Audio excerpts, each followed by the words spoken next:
बहुत समय पहले पहाड़ों और नदियों के बीच एक सुंदर राज्य था और उस राज्य का राजा बहुत दयालु और न्यायप्रिय था और उसकी रानी भी उतनी ही बुद्धिमान और करुणामयी थी। दोनों एक दूसरे से बहुत प्यार करते थे और उनके राज्य में लोग बहुत खुश थे। और काफ़ी समय बाद वो खुशी का दिन भी आया जब राजा रानी के घर एक प्यारी सी राजकुमारी ने जन्म लिया। राजकुमारी के जन्म लेने की खुशी में पूरे राज्य में खुशी का माहौल था। लेकिन उसी दुनिया में एक और राजा था, क्रूर और लालची। वो जो भी सुंदर और अनमोल चीज़ देखता उसे वो छीन लेना चाहता था और इस क्रूर राजा की नज़र अब उस खुशहाल राज्य पर थी। रानी राजा को कहती है, क्या युद्ध ही समाधान है? राजा अपनी प्रजा से बहुत प्यार करता था, इसलिए वो क्रूर राजा से लड़ने के लिए युद्ध में शामिल होता है।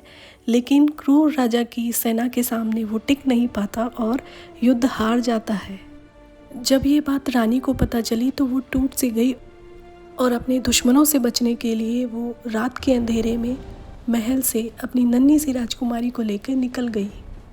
अपनी नन्ही सी राजकुमारी के साथ जंगलों से होते हुए, बारिश से भीगते हुए उसने एक छोटे से घर में शरण ली।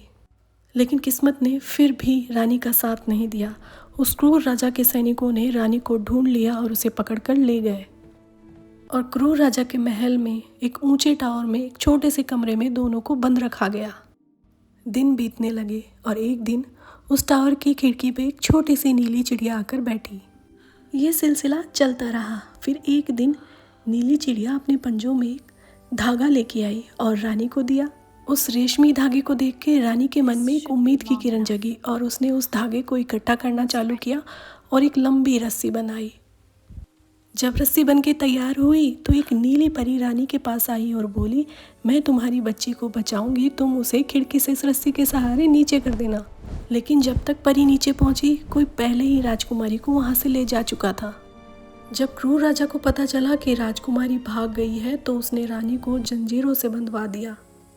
लेकिन दयालु परी फिर से वापस आई और अपने जादू से रानी को आज़ाद किया और अपने जादुई फूलों के राज्य में ले गई और वादा किया कि वो उन्हें उनकी राजकुमारी लाके देंगी। दयालु परी और अंधेरी परी के बीच मुकाबला हुआ और रानी और राजकुमारी फिर से एक दूसरे से मिले और इस तरह राजकुमारी को गार्जियन एंजल मिली।